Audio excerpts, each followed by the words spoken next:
Okay, in our next video we're going to be looking at the chain rule again, but we're going to be mostly looking at how we use it with parametric relationships.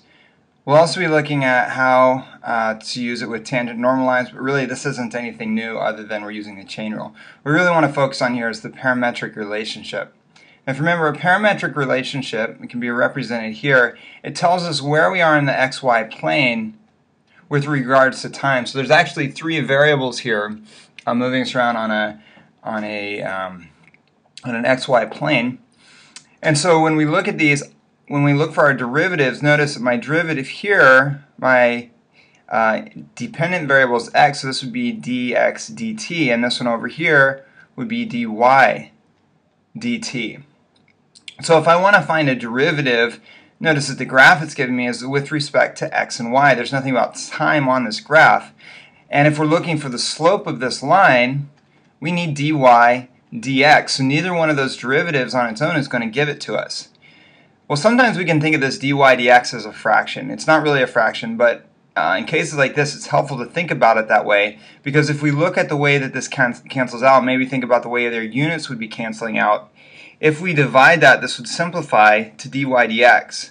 So when we're looking for derivatives, if we take dy dt divided by dx dt, that's going to give us our derivative dy dt. So in a problem like this, I'm going to take the derivative of each part individually. So starting with x here, we'll start with dx dt.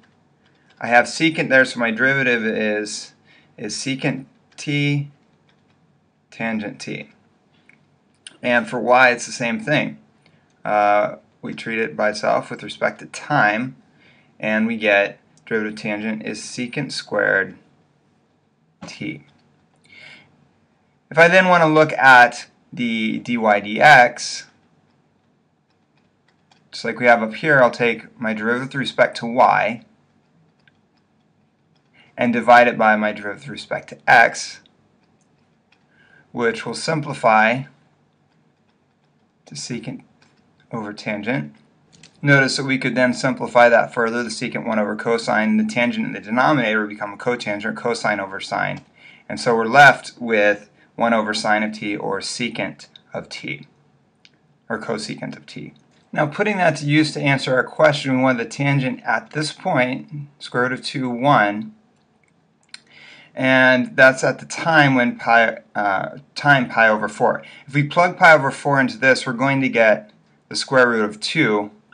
Our equation of the tangent line then would be our point slope formula, and then our x value is also the square root of 2.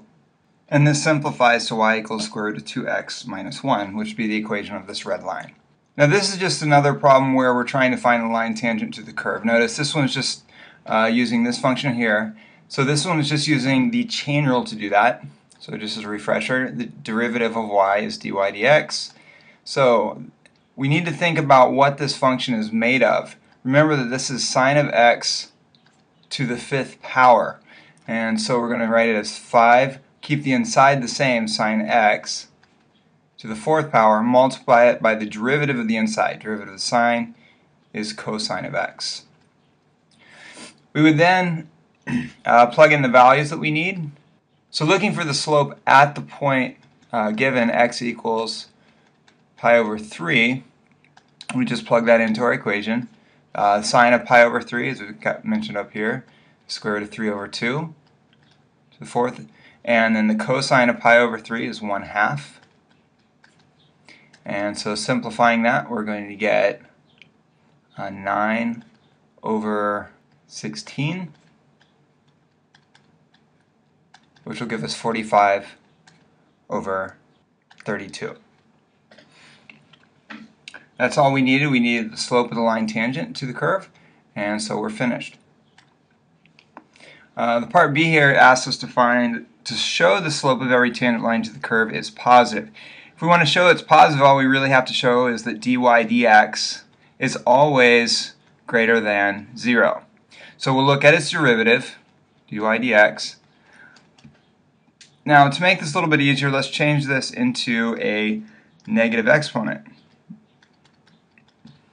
So we have negative 3 times, drop our power down 1, 1 minus 2x. This is the chain rule here, so we have to multiply by the derivative of the inside, which would give us negative 2. We can then change that. Notice negative 2 times the negative 3 is going to give us 6 on the top, 1 minus 2 to the x raised to the 4th power on the bottom. And what we should notice from that is this will always be greater than 0. Therefore, the slope of every tangent line to this curve is positive.